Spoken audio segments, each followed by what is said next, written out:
খাবো, ছাদে বসে আম খাবো, অনেক বাতাস, ঠান্ডা ঠান্ডা। বিসমিল্লাহ। বিসমিল্লাহ। মজা। এটা খাও, না, পরে খাবো, পরে খাবো। পরে খাবা।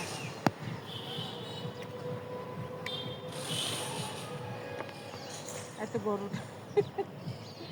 তাড়াতাড়ি দাও।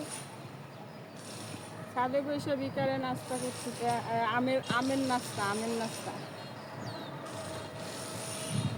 আমের দিনে আম না খাইলে চলে না, যে কোনো সিজনের ফল সিজনে খাইতে হয়। তুমি খাও।